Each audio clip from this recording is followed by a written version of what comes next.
नमस्कार स्थिति में आएंगे। सर्वप्रथम प्रार्थना। योगेन चित्तस्य पदेन वाचाम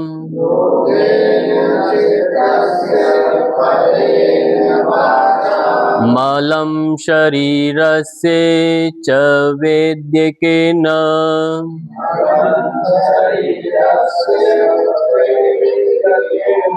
योपाकरोतं प्रवरं मुनीनां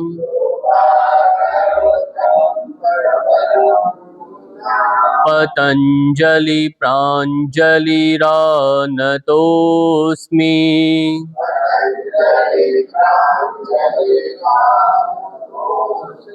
ओम शांति शांति शांति।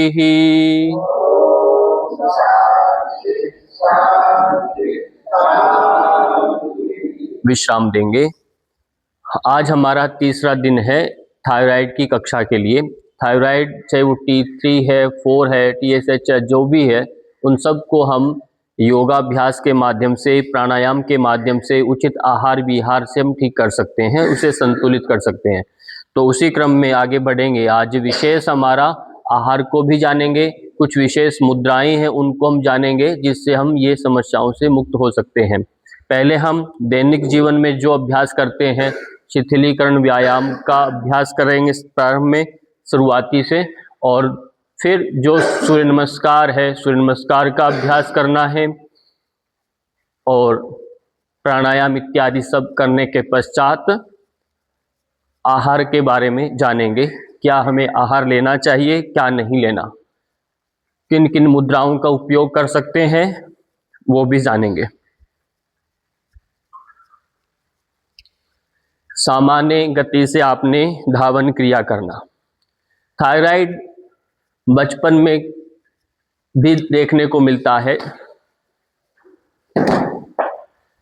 और धीरे धीरे आयु बढ़ती है तो आगे तक भी पुरुषों में भी आता है। ऐसा नहीं थायराइड है तो केवल थायराइड ही हो और कुछ समस्या नहीं हो, ऐसा नहीं है। इसलिए जब अभ्यास करते हैं, अभ्यास के दौरान यदि शरीर में कहीं और भी तनाव है, मान लीजिए अभी हम जॉगिंग कर रहे हैं, सिंपल जॉगिंग चल रही है, तो घुटनों में दर्द है तो आप इस तरह से नहीं कर पाएंगे, तो आपको खड़े होकर के ही ऐसे आराम से करना होगा। अवस्था के अनुसार, शक्ति के अनुसार अभ्यास करेंगे। हाथों को मुट्ठियां बंद करना, खोलना। मैंने अभी कहा कि ये रोग ऐसा है, एक बार लग जाए तो वो जाता ही नहीं है, दवाई फिर जीवन पर्यंत चलती है। इसलिए आयु तो बढ़ती है और रोग भी पुराना होता जाता है, तो उसके साथ बहुत सारे रोग और आ जाते हैं एक रोग के कारण से। आगे से पीछे की ओर गोल गोल हाथों को घुमाओ। ये सब अभ्यास पहले दिन से हम कर रहे हैं। श्वास भरते हुए जाना, छोड़ते हुए हाथ नीचे लाना।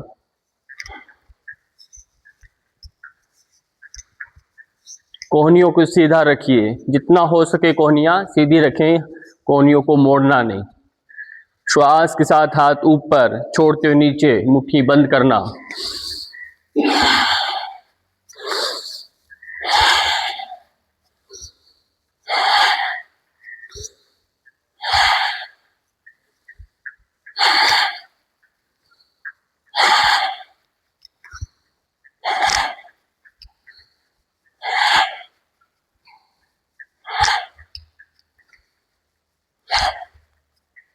कमर पर हाथ रखें।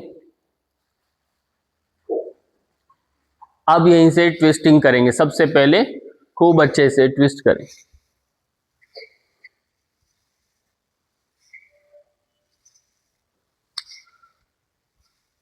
मेरुदंड को वक्र के समान ऐसे पूरा दाएं बाएं घुमाना है, उसको ट्विस्ट करना है, जिससे शरीर में और उष्णता बढ़े। बदल करके पार्श्व, यह अभ्यास जो अभी कर रहे हैं, एक थोड़ा सा इशारा है, आपको कितना कितना करना है वो अपने आप से करेंगे।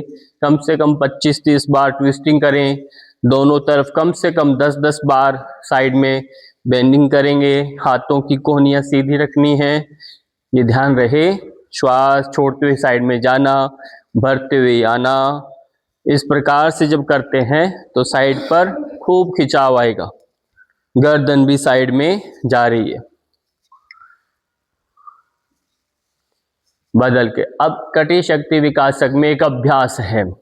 अभ्यास ये है, पाँव को नजदीक कर लेंगे, हाथों को सीधा रख लेंगे और हाथों को अब यहीं से धीरे धीरे आगे झुकेंगे ऐसे, और श्वास भर के ऊपर आएंगे और पीछे जाना है। कंधों को पीछे खींचना है, गर्दन पीछे लमकाना है। फिर श्वास भर के सीधे आएंगे, छोड़ते हुए नीचे जाएंगे, श्वास भरते ऊपर आएंगे, छोड़ते हुए पीछे जाएंगे, भरते हुए सीधे, छोड़ते हुए नीचे। इस तरह से आप दोहराएंगे।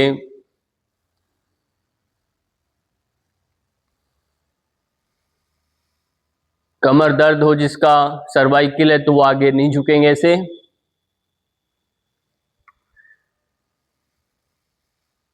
विश्राम दे दें, कमर पर हाथ रखिए। ग्रीवा शक्ति विकास के अभ्यास रूटीन से करने दिन में 2 बार। श्वास भरते हुए गर्दन ऊपर लेके जाएं, श्वास छोड़ते हुए गर्दन धीरे धीरे आगे की ओर झुकाएंगे। फिर श्वास भरते हुए गर्दन ऊपर,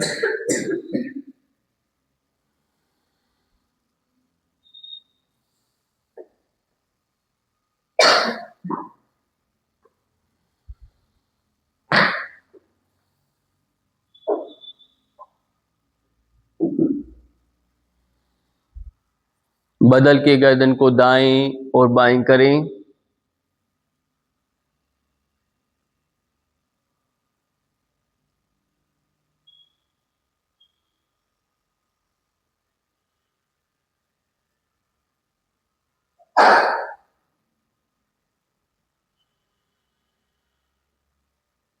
गर्दन साइड से, साइड में गर्दन लमका दीजिए।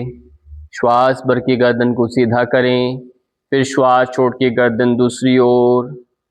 इस प्रकार से दोनों तरफ 3 से 5 बार। बाकी आपको कम से कम 5 से 7 बार दोहराना है।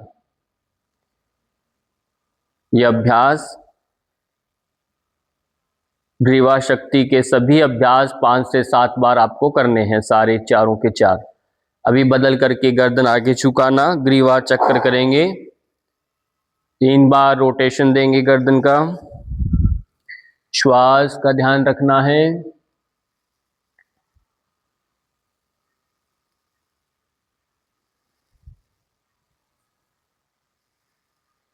बदल करके दूसरी ओर से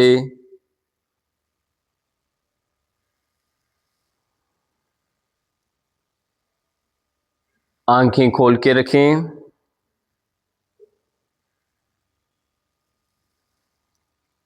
विश्राम दे देंगे। मुट्ठियां बंद करेंगे, अंगूठा अंदर करें, मुट्ठी बंद करें, साइड में हाथ करेंगे। श्वास के साथ कंधों को ऊपर करना, ऐसे जितना ऊपर करना कर सकते हैं करना। श्वास छोड़ के कंधे नीचे।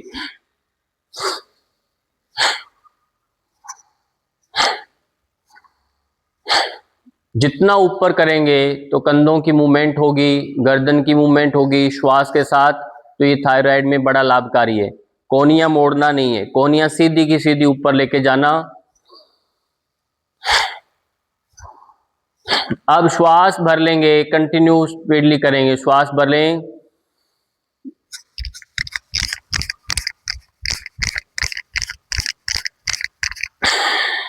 अब थोड़ा सा बदलाव करके करेंगे। कैसे करना? श्वास भरेंगे, मुंह में हवा भर लेंगे, ऐसे भरा श्वास, ऐसे मुंह में हवा भर लेंगे और गर्दन को आगे झुका लेंगे, ठुड्डी को कंठकूप के लगाएंगे, जालंधर बंद लगा लेंगे और फिर हाथों को ऊपर ऐसे कंधों करना। 10 बार 15 बार जितनी बार कर सकते हैं। जब लगे कि मेरा श्वास अब मैं रोक नहीं सकता, ठीक है, फिर गर्दन सीधा करना है और हाथों को ऐसे करके छोड़ देना है श्वास। ये एक्चुअल में इसकी स्थिति है। अभी जो किया उसका पूर्वाभ्यास था। अभी आप श्वास भरेंगे, मुख में हवा भरेंगे,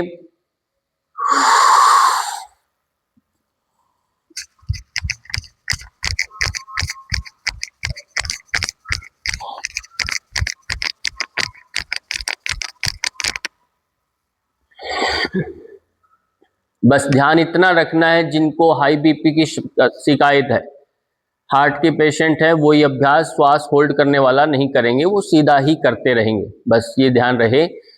अब अगला अभ्यास, पाँव में खूब अंतर ले लीजिए, खूब अंतर ले लें, आगे झुके, क्रॉस करके स्पर्श कराएं, गर्दन को घुमाएं साथ में।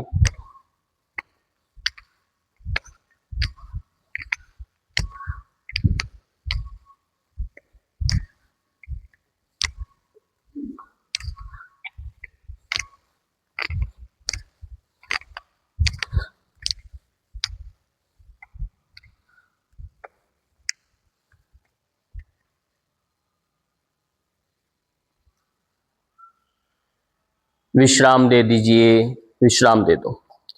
यहीं से पाँव को साइड में 1 2 3 4 5 6 7 8 9 10 बदल देंगे, हाफ हाफ और बैठेंगे। 1 2 3 4 5 6 7 8 9 10। हाथ नीचे, एड़ियां उठा के ऐसे पंजों पर जंप करना, शरीर को पूरा ढीला छोड़ना। 10 सेकंड कम से कम इस तरह से जंप करते रहना है।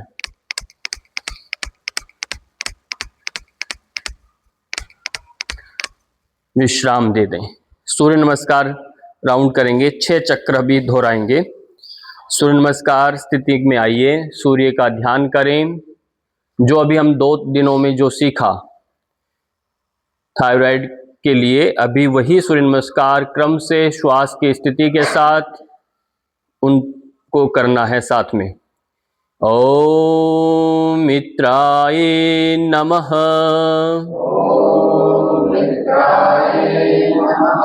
एकम श्वास लेते हुए गए, द्वे श्वास छोड़ते हुए आओ, त्रीनी श्वास भरते हुए जाना, चत्वारी श्वास छोड़ देंगे, 5 श्वास हल्का भरे रोकें, 6 फिर श्वास भरते ऊपर, 7 श्वास छोड़ देंगे, 8 श्वास भर लेंगे, 9 श्वास निकाल दीजिए, 10 श्वास भरते हुए ऊपर आइए।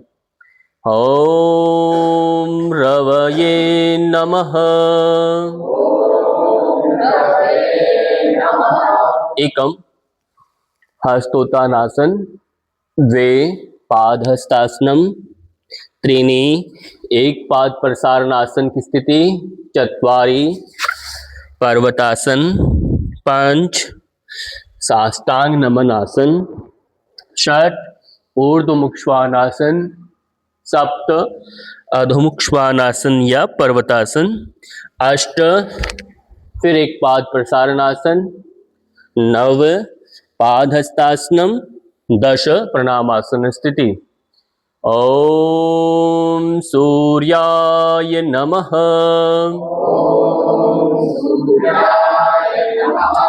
एकम द्वे त्रीणि चत्वारि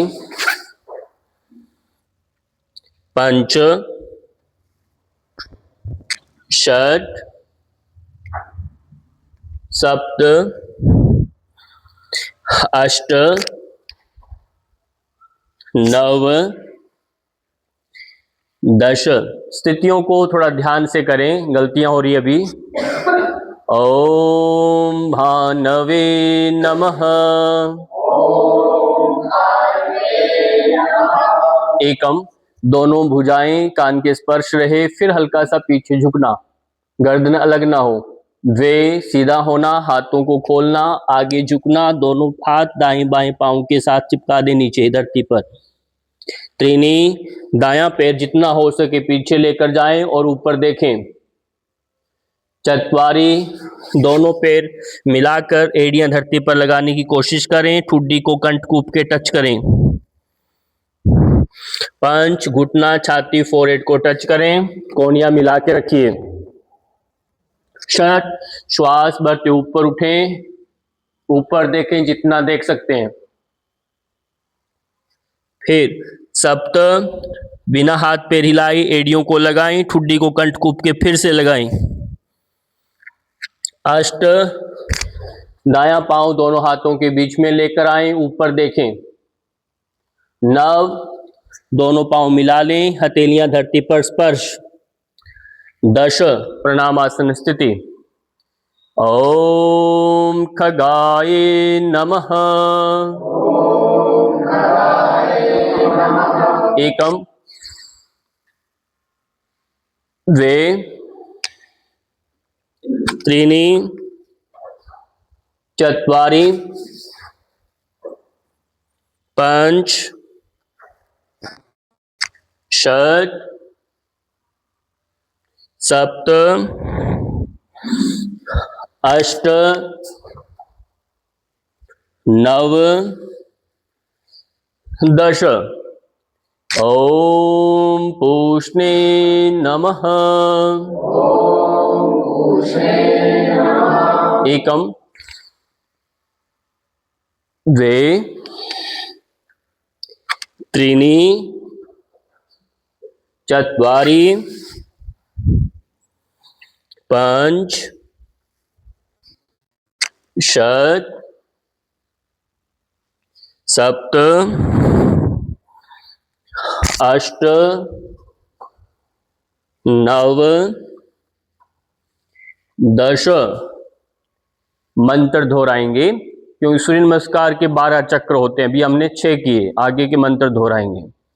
ओम हिरण्यगर्भाय नमः।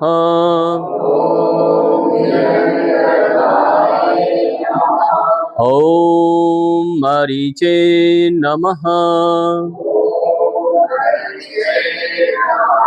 ओम आदित्याय नमः।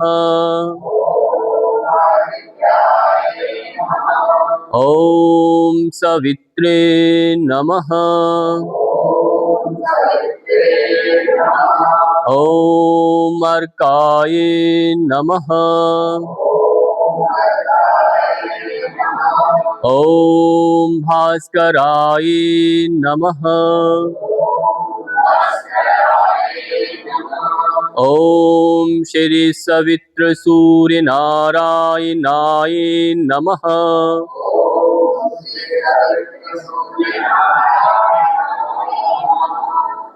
आदित्यस्य नमस्कारान् ये कुर्वन्ति दिने दिने आयु प्रज्ञा बलं वीर्यं तेजस्तेषां च जायते अकाल मृत्युहरणम् सर्वव्याधि विनाशनम् सूर्यपादोदकं तीर्थम्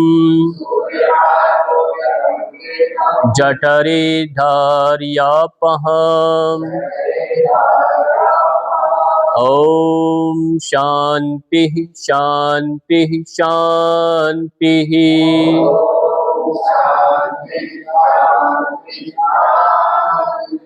विश्राम दे देंगे। ये 12 सूर्य नमस्कार यदि आप नियमित करते हैं तो थायराइड तो क्या कि आपके घर में नहीं आएगा। और दूसरा, मंत्र जो सहित करें तो उसमें पूरा भावना छुपी रहती है, अर्थ के साथ करें तो और भी ज्यादा वैज्ञानिक हो जाता है। अगले अभ्यास अभी करेंगे खड़ने के आसन जो हमने किए थे वो न दोहरा करके कुछ अभ्यास है, 2 आसन हम करेंगे जो संतुलनात्मक है। जब तनाव बढ़ता है तभी भी थायराइड हो जाता है, इसलिए हमारी मानसिक स्थिति भी और शारीरिक स्थिति दोनों में समता बनी रहे। जब दोनों ये टायर है गाड़ी के, दोनों यदि समान प्रभाव में चलते हैं, वेग में चलेंगे, तो गाड़ी का संतुलन रहेगा, नहीं तो शरीर खराब हो जाएगा। शारीरिक श्रम ज्यादा हो रहा है, मानसिक कोई भी संकल्प नहीं है, तो कुछ नहीं बनेगा। केवल मानसिक कल्पना ज्यादा चलती है, शारीरिक श्रम नहीं होता, बैठे रहते हैं, तब भी शरीर बिगड़ जाएगा। तो आपका करनी में और आपका कथनी में अंतर नहीं होना चाहिए। तो इसलिए पूरा शरीर संतुलनात्मक रहे, तो उसके लिए कुछ अभ्यास है बैलेंस के लिए, वो भी आपको साथ में दोहराने चाहिए। हाथों को साइड में रखना है, ये समस्थिति है। पहला अभ्यास करेंगे ताड़ासन का। श्वास के साथ हाथ साइड से ऊपर लेकर जाएं।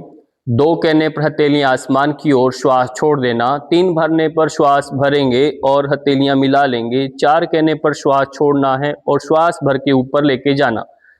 इस तरह से आपको अंतिम स्थिति में होल्ड कर लेना है 10 सेकंड। 1 2 3 4 5 6 7 8 9 10। अब 5 कहने पर एड़ियों को धरती पर रखेंगे, नमस्कार मुद्रा में आएंगे, श्वास छोड़ा, अब यहीं से सामान्य।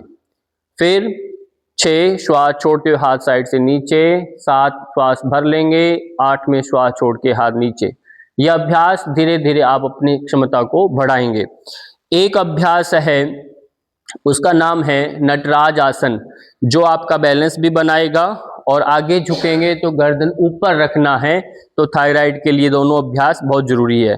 एक कहने पर दाएं पैर को मोड़ करके उसका बाहर से एंकल्स को पकड़ लेंगे और 2 कहने पर धीरे धीरे आगे की ओर झुकना है और हाथ की ज्ञान मुद्रा लगा करके रखेंगे और ऊपर देखेंगे। पंजे का रुख ऊपर की ओर रहे, बैलेंस बनाना। 1 2 3 4 5 6 7 8 9 10। धीरे धीरे 3 कहने पर सामान्य स्थिति और 4 में पैर को नीचे रखेंगे। बदल के इसी तरह से दूसरे पांव से करें। 1 और ज्ञान मुद्रा के साथ 2। घुटना नहीं मोड़ना जिस पर आप खड़े हैं पैर का, और आगे झुकें और देखें, होल्ड करें। 1 2 3 4 5 6 7 8 9 10। श्वास छोड़ते हुए धीरे धीरे वापिस आएंगे, अपने स्थान पर बैठ जाइए धीरे से। तो ये 2 आसन जो खड़ने के भी हमने किए, ये संतुलनात्मक आसन है, इसको भी आप साथ जोड़ सकते हैं या एक दिन छोड़ करके इनको भी साथ में करें। बैठते तुरंत आपने गोरक्षासन का अभ्यास शुरू कर देना है। समय की बचत रहे और कमर सीधी कर लेना है, गोरक्षासन का अभ्यास प्रारंभ कर देना। आपका लक्ष्य ये होना चाहिए कि दोनों पांव आपके घुटने धरती पर स्पर्श कर जाए, तो उस तरह से आप अभ्यास करें। यदि नहीं कर रहे तो आप क्या करें, इनको साइड में दबाएंगे, श्वास भर के ऊपर आएंगे, फिर साइड में इनको दबाएंगे।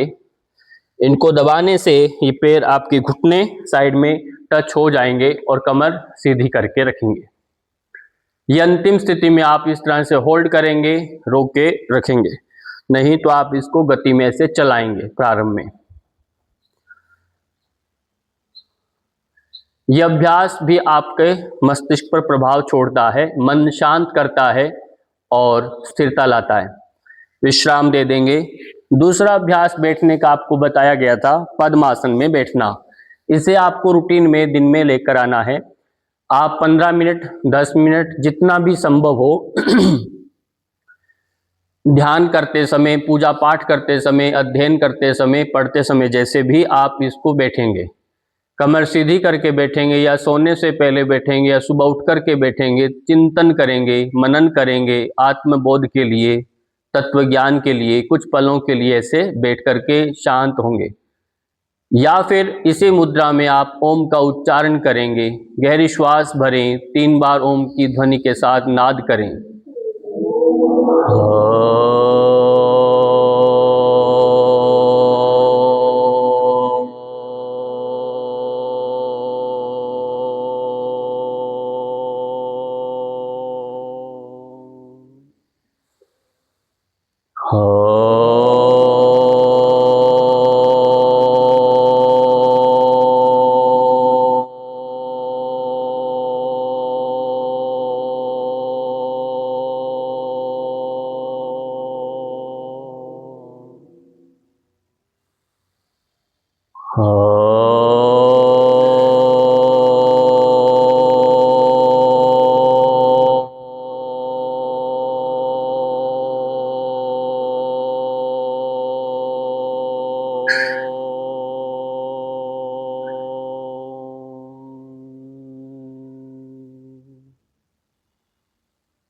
ओम का उच्चारण अपने आप में बहुत बड़ा प्रभावशाली है। यदि आप इसी का मात्र उच्चारण करते हैं तब भी थायराइड नियंत्रित होने लगता है। ये बात समझ लेना है पहले कि हार्मोन जो होते हैं हमारे आसनों से ज़्यादा प्राणायाम पर निर्भर करते हैं।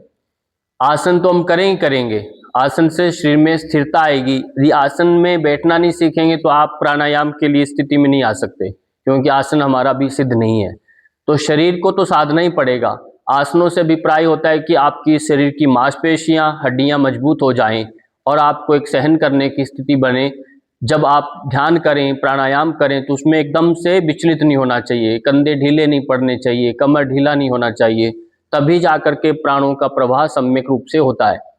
जब प्राणायाम करते हैं तो उससे मन शांत होता है, मन शांत होता है तो हार्मोन भी आपके स्थिर होने लगते हैं। हमारी सारी अंतःस्रावी ग्रंथियां जो हैं वो नियंत्रित होने लगती है और उसी से सुख दुख का कारण अंतःस्रावी ग्रंथियों पर निर्भर करता है, ये ध्यान रहे। यदि आप प्रसन्नचित्त हैं तब भी अंतःस्रावी ग्रंथियां उसमें बड़ा महत्व रखती है। यदि आप दुखी हैं उसमें भी अंतःस्रावी उसमें कारण होती है। तो हमारे हार्मोन जो होते हैं इनका कब ज़्यादा श्रावण हो जाता है, कब ज़्यादा, इसलिए शरीर के अंदर 9 प्रकार के रस का स्राव होता है। 9 प्रकार के रस रहते हैं जो ग्रंथियां हमारी, इसलिए कभी भय होता है तो भय की स्थिति में अलग रस का स्राव हो जाएगा। यदि आप प्रसन्न हैं, यानी आप प्रसन्न भाव में है तो उसका अलग भाव से, जैसे हास्य में है आप, हास्य योग होता है तो हास्य रस एक अंदर से रस का स्राव करेगा। यदि करुणाशील है, करुणा में है, तब उसका अलग स्राव होगा। यदि आप गंभीर मुद्रा में, क्रोध में, रुद्र मुद्रा में है, उसका अलग हो जाएगा। ऐसे श्रृंगार मुद्रा है, श्रृंगार रस में है तो श्रृंगार रस का अंदर स्राव हो जाएगा। तो शरीर के अंदर कई तरह के रस मैंने बताए वो अंदर रहते हैं। वो सारा आपके व्यवहार पर, आपके भाव के ऊपर, चिंतन पर डिपेंड करता है। इसलिए जब हम प्राणायाम करते हैं तो सभी के सभी हार्मोन व्यवस्थित होने लगते हैं। इसलिए विशेष ध्यान दीजिए, हम प्राणायाम पर करते समय भाव का ऊपर ध्यान दें, श्वास के साथ जुड़ेंगे। अब बैठने के अभ्यास एक और हमने किया था उष्ट्रासन, उसका भी अभ्यास आपने रेगुलर में रखना है। लेट करके कुछ अभ्यास किए थे, याद है तो आपको, हमने एक अभ्यास किया था लेट करके। सबसे पहले सेतु बंद आसन का, सेतु बंद आसन को रूटीन से आपको करना है, समय काल को आपको बढ़ाना है धीरे धीरे। यदि वो 10 सेकंड कर रहे हैं तो 15 सेकंड करिए। यदि श्वास रोक नहीं सकते तो श्वास की गति के साथ कमर को ऊपर लेकर जाएंगे, छोड़ते हुए नीचे आएंगे। तो ये आपको ध्यान देना है और धीरे धीरे पाँव को मिलाना शुरू करेंगे, एड़ियों को मिलाना शुरू करेंगे, एड़ियों के पाँव के पास में एंकल्स को पकड़ना शुरू करेंगे। ये कुछ अभी करवा देंगे, दिखा देंगे कैसे करना है। सर्वांग आसन जो हमने किया था वो गले पर विशेष प्रभाव छोड़ता है। हलासन किया था वो भी गले पर विशेष प्रभाव छोड़ेगा। एक मत्स्य आसन किया था वो गर्दन का विपरीत आसन है, जैसे हम ऐसे मुड़ रहे थे अब उल्टा विपरीत होने से गर्दन में बैलेंस आ जाता है। इसलिए चारों आसन आपको क्रम से करने हैं। इतने मात्र से भी आपका गला ठीक हो जाएगा, थायराइड ठीक होने लगेगा। इसके अतिरिक्त कुछ हमने ट्विस्टिंग वाले अभ्यास किए थे जिससे हमारा पाचन मजबूत रहे, उसको हम मर्कटासन कहते हैं, जठर परिवर्तनासन कहते हैं। वो भी हमने गर्दन की मूवमेंट के साथ किया। तो वो सारे पांचों के 5 अभ्यास अभी फिर दोहराएंगे। एक बार सभी पीठ के बल लेट जाएंगे और 2 मिनट लगेंगे। ये सारे अभ्यास आप दोहरा सकते हैं। जल्दबाजी नहीं करना, बीच में बातचीत नहीं करना होता और मोबाइल फोन सब अपने को दूर रखना है, बीच में इन्वॉल्व नहीं होना। सीखने की दृष्टि से एक बार आप सीख रहे हैं, सुन रहे हैं तो करना, बाद में सब एकांचित होकर अभ्यास करेंगे। सर्वप्रथम एडी पंजों को मिला लें, पैरों को मिला लें, मोड़ कर रखें और हाथों को साइड में रख लीजिए। श्वास भरते हुए गर्दन तो सीधा है, श्वास भरते हुए कमर को बीच में से ऊपर की ओर उठाएंगे। श्वास भरते जाएं और जितना हो सके बीच में से कमर ऊपर उठाएं, गर्दन सीधा धरती पर स्पर्श रहेगा। श्वास छोड़ते हुए धीरे धीरे वापस आएंगे। एक ये प्रकार की स्थिति है। यदि आप श्वास के साथ ऊपर जाएंगे और इस स्थिति में रोक सकते हैं तो रुकना है, श्वास सामान्य कर लेंगे, श्वास सामान्य कर लेंगे। नॉर्मल ब्रीदिंग चल रही है और होल्ड करें 10 सेकेंड। 1 2 3 4 5 6 7 8 9 10। धीरे धीरे श्वास छोड़ते हुए आना। आना और जाना श्वास के साथ होगा और अंतिम स्थिति में श्वास नॉर्मल रहेगा, ये ध्यान रहे। तो इस प्रकार से ये अभ्यास हुआ। अगला अभ्यास है सर्वांगासन। यदि मान लीजिए सर्वांगासन किसी से नहीं होता पूरा, तो वो आधा करे, कम करे, जिनसे होता है वह पूरा करे। हाई बीपी वाले, हार्ट पेशेंट नहीं करेंगे। ये सब बातें ध्यान रखनी है। केवल और केवल थायराइड के जो पेशेंट है उन्हीं के लिए ये अभ्यास है।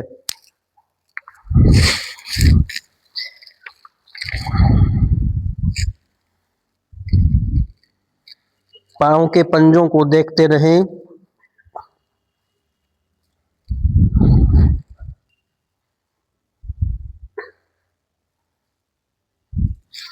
धीरे धीरे पीछे जाएंगे हलासन में। ये अभ्यास नंबर 3 है। हलासन में चले जाइए।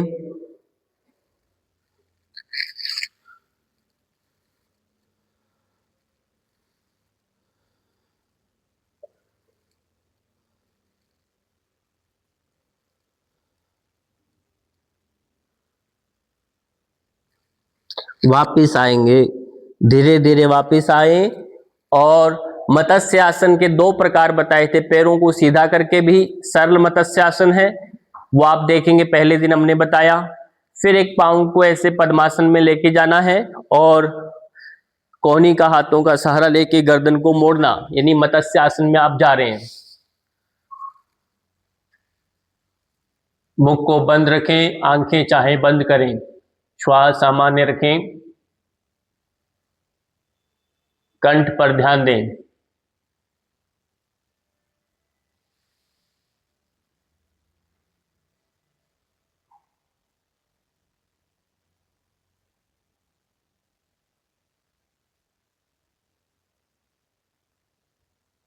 वापिस आएंगे, धीरे धीरे वापिस आए। श्वास सामान्य है और पैरों को एक एक करके खोल देंगे और पैर मोड़ कर रखें। हाथों को कंधों के समान साइड में फैला दें। अब ये चौथा आसन है। अब इसमें क्या करना है, केवल साइड में पांव को दाईं तरफ, यदि पांव को साइड में गिरा दिया तो गर्दन दूसरी ओर करेंगे बाईं तरफ, और पेट को अंतिम स्थिति में ढीला छोड़ देंगे, पैरों को ढीला छोड़ देंगे और 3 से 5 सेकंड होल्ड करेंगे।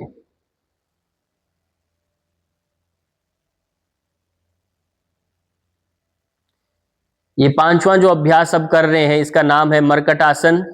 अब फिर श्वास छोड़ते हुए दूसरी तरफ करेंगे और अंतिम स्थिति में श्वास नॉर्मल रहेगा।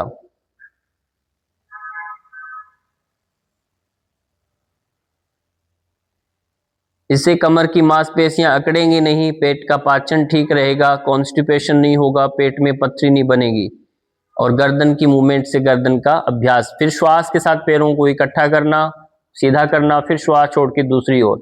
ये 2 से 3 बार या 3 से 5 बार ये दोहरा लेंगे,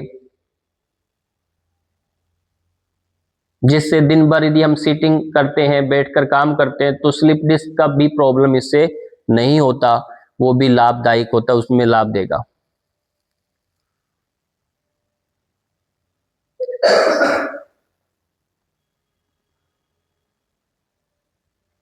विश्राम दे देंगे।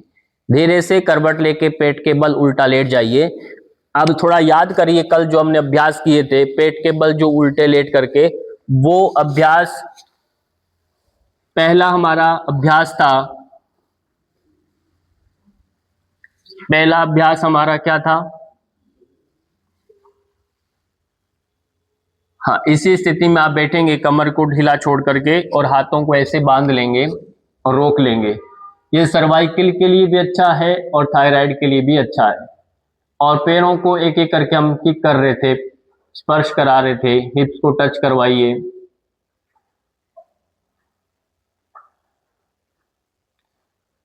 इससे नाभि जो खिसक जाती है, नाभि धरण जो डिगती है वो नहीं डिगेगी और पाचन भी ठीक रहता है।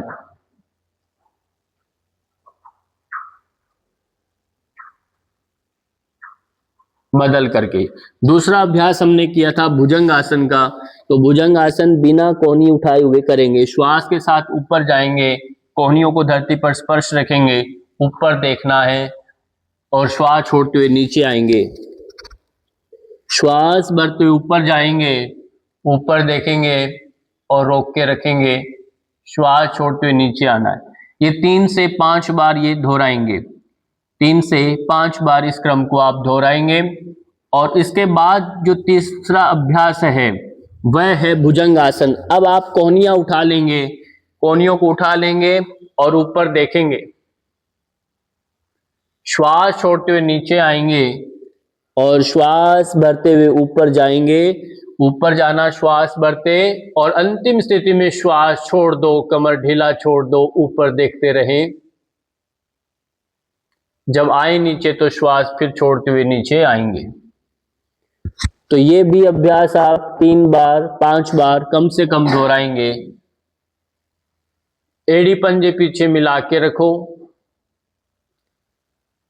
अब चौथा अभ्यास है भुजंगासन में तो जाएंगे, इस तरह से भुजंग में जाएंगे और आपको दाएं और बाएं देखना, त्रियक भुजंगासन करेंगे। दाएं देखना है तो बाएं पांव की एड़ी को देखने की कोशिश करें, और बाएं देखें तो दाएं पांव की एड़ी को देखने की कोशिश करें। तो दोनों तरफ से ये 3-3 बार कम से कम दोहराएं।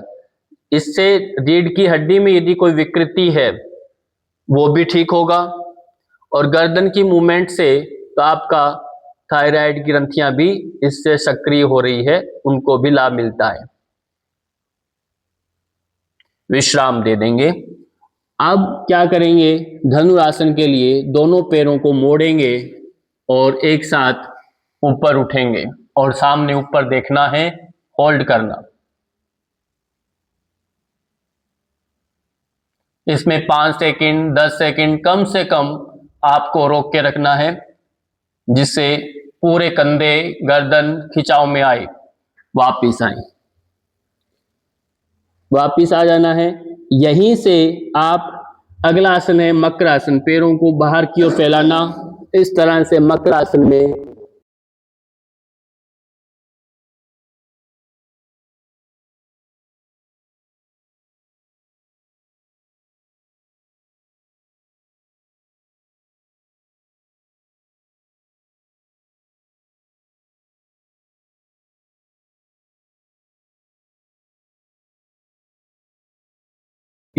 शवासन में लेट जाएंगे।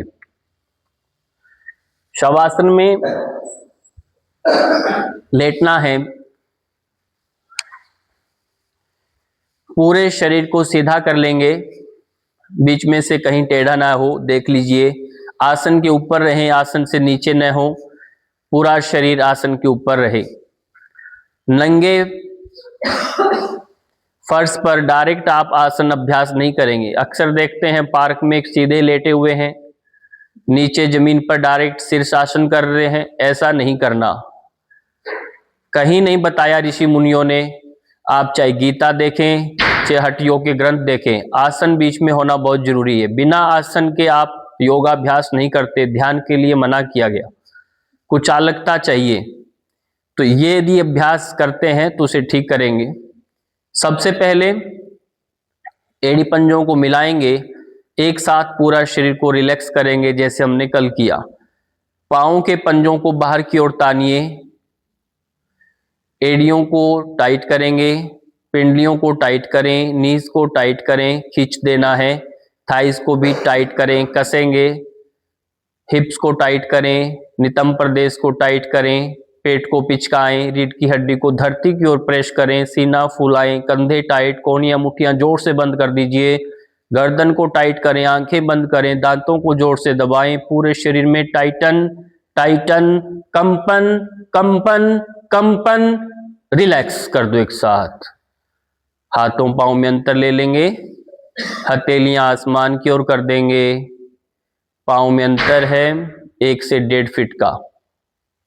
जैसे ही आप ये अभ्यास करेंगे तुरंत आपके हृदय की गति तेज हो जाएगी। हृदय की गति पर ध्यान देंगे, उसे महसूस करेंगे, शरीर में रक्त का प्रवाह तीव्र हो जाएगा। तीव्रता के साथ ही शरीर के सारी ब्लॉकेज जो होंगी वो सब दूर हो जाएगी। शरीर का प्रवाह तेजी से, शरीर का तापमान बढ़ेगा, शरीर के अंदर नमनेस खत्म हो जाएगी, पूरा शरीर हल्का महसूस करेगा, थकान रहित हो जाएगा। शवासन में शव की भांति शरीर की मुद्रा रहती है, शरीर में कोई हलचल नहीं होती, पूरा शरीर शिथिल होता है, हाथों पांव में कहीं तनाव खिंचाव नहीं रहता, अकड़न जकड़न नहीं होती, पूरा शरीर शिथिल होता है। प्रत्येक श्वास में शिथिलता बढ़ती जाती है, पूरा शरीर शिथिल विश्रांति की मुद्रा में जा रहा है। गहन निद्रा में, योग निद्रा में प्रविष्ट हो रहा है। चेतना से आप अपने शरीर को निहारते रहेंगे, देखते रहेंगे, दृष्टा भाव से, साक्षी भाव से, पर निद्रा न आए, तमोगुण न बढ़े, सत्व की स्थिति में आप रहेंगे। यदि ऐसा करते हैं तो मात्र 15 मिनट का योग निद्रा का अभ्यास 3 से 4 घंटे की निद्रा को पूर्ण करेगा। तो यह अभ्यास हमें सोने से पहले अभ्यास करना है।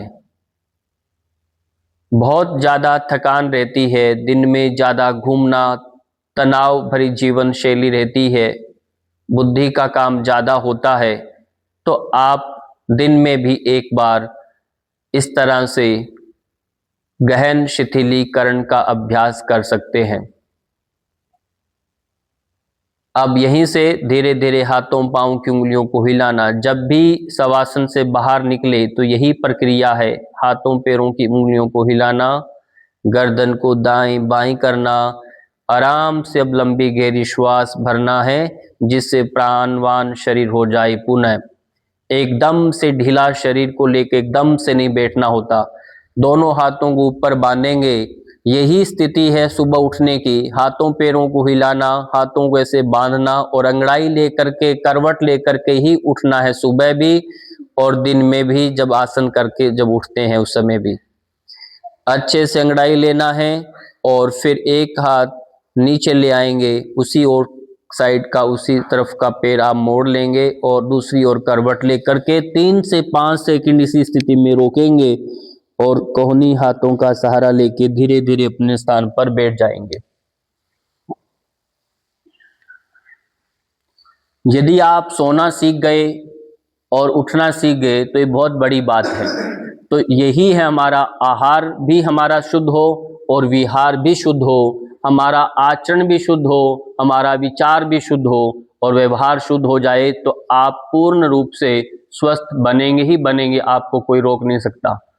अब इनमें यदि हमारा परिवर्तन होता है, अप्राकृतिक जीवन जब शैली होती है, तो हमारे को कोई डॉक्टर भी बचा नहीं सकता, भगवान की कोई कृपा नहीं हो सकती, आप बीमार होंगे ही होंगे, ये भी ध्यान रखना है। इसलिए मंदिर में तो जाएं, पर मंदिर के साथ साथ उन्हीं देवी देवताओं की भांति शरीर में आचरण भी लेकर आएं, तब जाकर के आपका कल्याण होने वाला है। खाली मंदिर में जाकर के रोग नष्ट होने लग गए तो फिर तो काम हो जाएगा, कुछ करना न पड़े ऐसा नहीं है। कर्म तो करना ही पड़ेगा, आपको आचरण तो शुद्ध करना ही पड़ेगा। जब तक अंतःकरण पवित्र नहीं होगा तब तक आपका कुछ नहीं बन सकता। ठीक है, तो ये ध्यान दीजिए। इसलिए सत्व की वृद्धि हो, सत्व का कैसे वृद्धि हो, उसके लिए हमें आचरण पर ध्यान देना है और उसी के लिए हमें अध्ययन करना है, उन सदग्रंथों का अध्ययन करना, ऋषि मुनियों ने जो बताया उस संदेश को पढ़ना और आचरण में लेकर आना है। अब जो अभ्यास है, पहले हम प्राणायाम की ओर बढ़ेंगे। प्राणायाम में कुछ अभ्यास हमने किए हैं, वो एक बार मैं रिवाइज करवा रहा हूं। तो सबसे पहले हमने किया था भस्त्रिका प्राणायाम। भस्त्रिका प्राणायाम आप नियमित कर सकते हैं। यदि आपको थायराइड, केवल थायराइड है, हाई बीपी की शिकायत नहीं है, अन्य कोई सर्वाइकल नहीं है, कमर दर्द नहीं है, तो आप चाहें तो 1 मिनट के लिए, 2 मिनट के लिए कपालभाति क्रिया का अभ्यास कर सकते हैं। कपालभाति क्रिया के लिए आप ऐसे सीधे बैठेंगे और केवल पेट को पंपिंग करना, श्वास छोड़ते हुए फोर्सफुली श्वास छोड़ना है, लेने की कोशिश नहीं करना।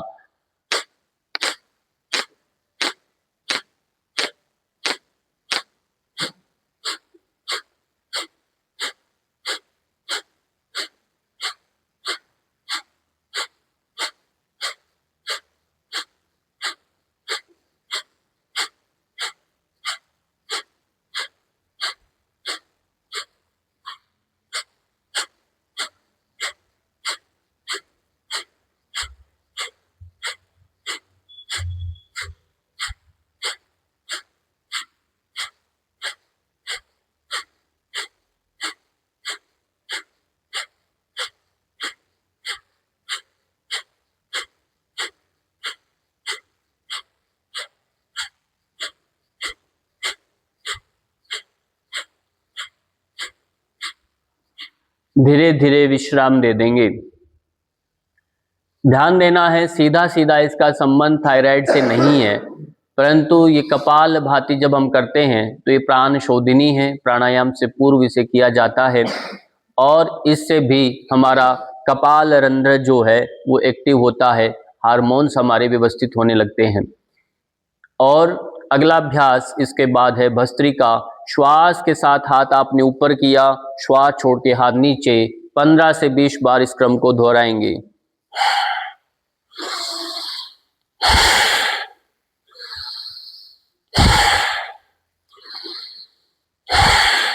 जैसे मानो श्वास भर रहे हैं और श्वास को निकालते खींचते हुए निकालना है।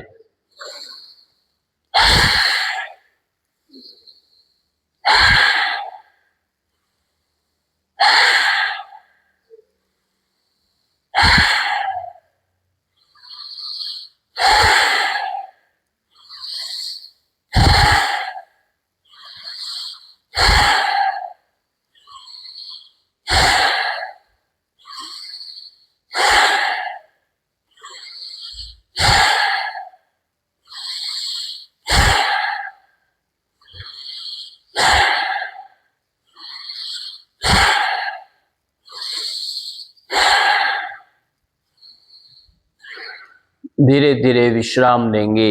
भस्त्रिका प्राणायाम शरीर के अंदर उष्णता को बढ़ाती है। निम्न रक्तचाप, जिनका लो बीपी है, जिनका मूड ऐसे डिप्रेशन में रहते हैं, उनको ये अभ्यास बहुत जरूरी रहता है, उनको करना चाहिए। जो बहुत ज़्यादा हाइपर रहते हैं, बीपी हाई होता है, उनको नहीं करना, ये बात ध्यान रखना है। अगला अभ्यास अनुलोम विलोम का। इस अभ्यास का भी आपने कम से कम जब भस्त्रिका और कपालभाति करें तो इसको मान के चलिए आपको कम से कम 27 राउंड आपको करने हैं। श्वास एक नाक से लेना है, लेफ्ट से, राइट को बंद कर देना है और राइट से फिर धीरे धीरे छोड़ना है और उसी से फिर लेना है और लेफ्ट से छोड़ना। ये एक राउंड होता है। इस प्रकार से आप 27 राउंड करेंगे और ये अभ्यास धीरे धीरे जब करते समय मन में ही मन में आप गायत्री का मानसिक जप भी करेंगे और श्वास का ध्यान के साथ मन को भी जोड़ना है और एक भाव करना है। प्रत्येक श्वास में आपके अंदर एक नई प्राण शक्ति का संचार हो रहा है, आरोग्यता बढ़ रहा है, आप ऊर्जावान और प्राणवान बन रहे हैं। इस भावना से श्वास को लेना है और श्वास छोड़ते समय भी भाव करेंगे कि शरीर के समस्त विकार हैं, गंदगी है, आप वो सब बाहर निकल रही है, शरीर का भारीपन कम हो रहा है, आपका थायराइड का जो रोग है वो प्रत्येक श्वास छोड़ते समय ये भाव करना कि वो ठीक हो रहा है। इस तरह से जब भाव के साथ करेंगे, ये संपुट लगा के करेंगे भाव का, तो आपका लाख गुना इसका प्राणायाम का प्रभाव बढ़ जाएगा। नाड़ी शुद्धि हो रही है, रक्त के शरीर के अंदर कहीं भी कोई विकृति है, रक्त विकार है, वो सब इससे ठीक होने वाला है। इस भाव से 27 राउंड पूरे करने होते हैं। अब जब विराम देंगे तो हमेशा ध्यान रखना है, जिस ओर से आप श्वास लेना प्रारंभ करते हैं उसी ओर से श्वास को छोड़ देना है और विश्राम देंगे। लेफ्ट से आप श्वास छोड़ें धीरे धीरे और विश्राम दे देंगे। ये केवल लर्निंग प्रोसेस चल रहा है, आप स्वयं इसको अपनी स्थिति के अनुसार अभ्यास करना है। अगला अभ्यास है उज्जाई प्राणायाम। उसमें गर्दन आगे की ओर झुकाना होता है, श्वास घर्षण के साथ लेना है 3 से 5 बार।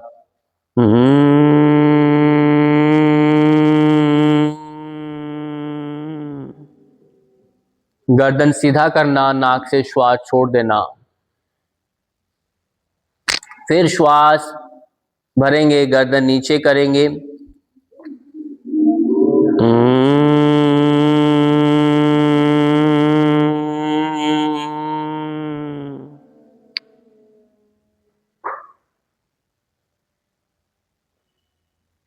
फिर गर्दन नीचे करेंगे,